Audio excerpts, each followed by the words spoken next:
بسم الله الرحمن الرحیم. السلام علیکم ورحمت الله وبرکاته. زه یم ستاسو ورور او تاسو ګورئ اکټیو ټي وي. نن مې ستاسو لپاره یوه بله خوندوره معلوماتي او ډیره زبردسته ویډیو راوړې ده. په دې ویډیو کې به موږ دا خبره کوو چې آیا یو کس تراویح نه کوي نو د هغه روژه قبلیږي او که نه قبلیږي، او تراویح ضروري دي او که نه. مفتي صاحب وایي چې تراویح نفل لمونځ دی چې څو رکعاته دې وکړو د دې د روژې سره هیڅ تعلق نشته دی. نو تراویح باره کې به د مفتي محمد منیر شاکر صاحب نه تفصیلي خبره اورو. راځئ چې د ویډیو تر اخره پورې وګورو. یره جی چا تراویح ونه کې روزه نه قبليږي، الکه دا نفل دی. ته وایي چې نه جی رسول الله په دې باندې تاکید کړی دی، نو مسلمان استاد رب باندې قسم وي رسول الله د فرض روزو نه علاوه ایام 20 ټول عمر ساتلی دي. درې ورځې پر میاشت کې 14 14 15 روزه دیتا ایام 20 وای. رسول الله فرمایي څوک دا درې روزې ساتي لکه د ټول عمر روزې ساتلې. همدارنګه رسول الله د جمعرات او د سموار روزه ټول عمر ساتلې دا. نو میاشت کې د سموار او د جمعرات اته روزې دا شوي او درې هغه شوي څومره شوي 11 ورځې. دا 11 روزو باندې دومره روایات دي چې د تراویح والا روایات به دې هیر شي. نو کچره ته وایي چې څوک دا نفل تراویح نه کوي روزه نه قبلیږي، نو مسلمانه دا ته چې روغ کال هرې میاشتې کې 11 روزې چې هغه ته نه کوي نو ستا به روزه څنګه قبوله شي؟ ته ولې نه وایې دا؟ اولې ضروري نه دي، آسان ګران شی دی که هغه ګران دي دا نه چې دي.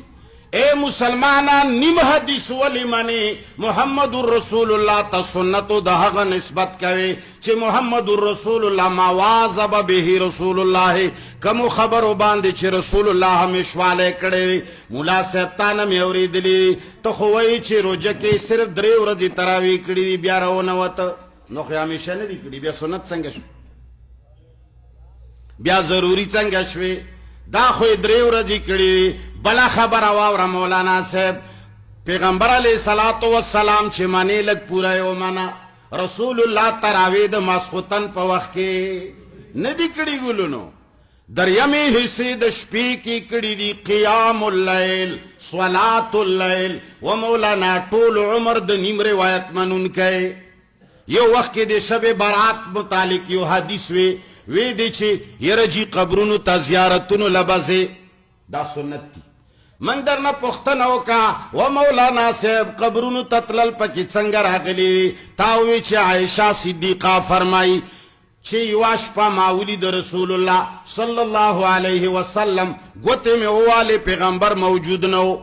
ما وی چې په دې توره شپه باندې چرته تلی دی. زړه کې مې شک راغی چې زما نمبر دی لکه بلې بیبي له ورغلی دی. یعنی شک مې وکړه، یعنی بدګماني مې وکړه. په خبره خو پوهېږې؟ شک مې وکړه، بدګماني مې وکړه. پاڅېدم ما وی چې زه رسول الله وګورم چې دی ما نه علاوه زما په نمبر کې کمی بیبي له ورغلی دی. ما چې ولید جنت البقیع کې ولاړو قبرونو له دعاګانې کولې. وی ځکه قبرونو تتلل سنت دی. نو ما وی پوره معنا یو خو رسول الله په دې حدیث کې د شپې تلی و قبر لتم د شپې ځه. دویمه خبره ده چې ښځه ور باندې بدګمانه شوې وه، نو تا باندې دیم لږه ښځه بدګماني وکړي چې یاره جي سړی مې چېرته ته پوره عمل دی که نه؟ پوره عمل کوه که نه؟ دې له خو ته نه ګورې ملا صاحب چې عایشه صدیقه به په رسول الله څنګه بدګماني کوي. دا عقل خو تعالی الله نه دی درکړی. ولې ته د لکیر فقیر یې؟ تاله چې ایران څه رالیږلي دي تا پې آمنا وسلمنا ویلی دی، خو پوره خو یې منه که. نو رسول الله تراویح د شپې کړي دي، د ماسختن مانځه سره یې نه دي کړي. ماسختن مونځ به یې وکړه، بیا به کور ته ننوته، بیا به د نیمې شپې راووته، تراویح به یې کولې. او صرف 3 شپې کړي دي. تا ویلي دي چې 3 شپې ته وایې، او سنت هغه وي چې همیشه پې همیشواله یې کړی. ملا صاحب کم کله به یو غر واچوي، کله به بل غر واچوي. دا ټول غرونه دي د ختمېدلو واله. او صفا خبر روانی دی مولانا صاحب د مخلوق بندگی پریگدا مولانا صاحب د رب بندگی شروع کا کما خبره چې الله کړی دا کما چې رښتیا رسول الله کړی دا بس هغه پورې ون خلا پریگ دوا نور معبودان پریگ دوا نور شریکان محمد رسول الله هم الله سره م شریک کوا نور مولیان خود علاقه سکی ندی تر کم وخت پورې به خلکو ته وی پلان کی سیب لیکلی بہرحال جناب رسول اللہ صلی اللہ علیہ وسلم فرمائی چی کم سڑے زما امت سر زیادے کوی اے اللہ تور سر سختیو کا مناسب تخم دے امت سر دے نخرے اکڑے کمی رجی چی محمد رسول اللہ طول عمر نیولی دی خستان ندا خواہ آغا دے سنت نکڑی او کم ان چی رسول اللہ طول زندگی کے دریش پہ کڑے آغا دی دمر اوگد کو چی شلو رکاتو اتو رکاتو باندے دے سوار لسو اکالا منگو جنگولو آغی جگڑن علاوہ ورکی دے مٹھایان امراوڑے ختم قرآن دم پکی راوستا نا پکی ختم قرآن شتا دا نفل دی رورا نفل کا چوک دورا کاتا کئی کا چلور کئی کا پنزوس کئی پنزو چلویختو پوری مصنف ابن ابی شیبہ ذکر کری دی پنزو چلویختی کا چلویخت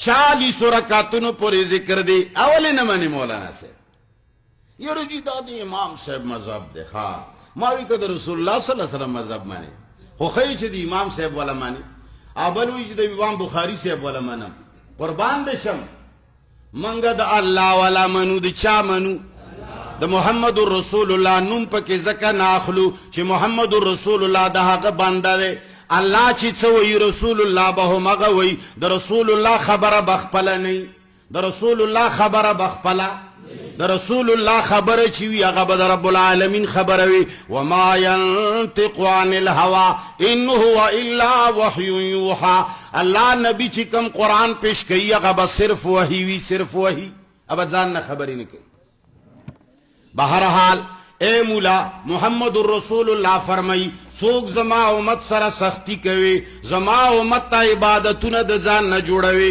زما امت جہنم تا بوزی زما امت باندے نور خدایان منی یا زما امت صرف پر روجہ کے راغونڈ کی دا تاسولی روجہ کی عبادت تا دیر زیاد متوجہ سے سوچن کڑے دام دا مولا گناہ دا اگا دا دی میاشتی دمرا فضائل دا دروغ فضائلی ویلی دی چھ توئی چھ بس دقا میاشتا نور چشے پکی نا گلنو ہر ورځ عبادت ثواب دے ہر وقت عبادت ثواب دے ہر وقت دروغ ویل گناہ دا ہر وقت فراڈ گناہ دا ہر عورت کنزلی گناہ دا ہر عورت زنا گناہ دا ہر عورت غیبت گناہ دا ہر عورت دکھا گناہ دا ہر عورت منز فرض دے ہر عورت دا اللہ عبادت فرض دے یواز رجا ندا یواز روجی سرکار نکیگی پیوی میاشتے باندے رب العالمین غلولے نش او بلا خبر حق وینا عوامو دا حق وینا جان کے روپ پیدا کے جان کے آغا ایمان پیدا کے معاویہ رضی اللہ تعالی عنہ چاگین دنن زمانی شیعہ و سنی دوارا تیسوزی شیعہ و سنی دوارا بنو امیہ نڈر زیاد سوزی دا رسول اللہ صلی اللہ علیہ وسلم دا خاندان سے پسلارانو پوجی قوت دا رسول اللہ صلی اللہ علیہ وسلم بنو امیہ دا امیر معاویہ و دا عثمان خاندان او دی سر دا شیعگانو او پا سنی مذہب کی چکم شیعگان دی دوی بالکل ورسر نگے کلبا یزید پسی خبری کئی ولی یزید دا گئی قرآن ہے کم سڑے چی یزید پسی خبری کئی پوئی گا چی دے بنو امیہ نمانی او چی بنو امیہ نمانی نو دا رسول اللہ صلی اللہ علیہ وسلم فوجی قوت نمانی رسول اللہ صلی اللہ علیہ وسلم حدیث مبارک و معاویہ رضی اللہ تعالی عنہ دا حدیث اوریدلے ہو پیغمبر علیہ السلام فرمائی دا سے وقت براشی چھے حاکمان مشران بخبری کئی چوک بجواب ورکولے خلق بغلیوی خلق بجواب نور کئی اور رسول اللہ فرمائی دا خلق او دا حاکمان با جہنم تا دا سیزی لکا شادوگانی چی ٹپونا وحی نو یو ورځ امیر معاویه رضی الله تعالی عنہ پاتېدو سوچ کوي چې ګوره زه په هغو خلکو کې یم د جهنمیانو کې که نه یم او دا قوم مې څنګه دی اعلان یې وکړه چې ای خلقه دا مال غنیمت زمنګ مال دی پیسې زمنګ پیسې دي که منګ چاله ورکوو که چاله نه ورکوو خلق غلی شول بلې جمعې بیا پاسېدو وی المال مالنا دا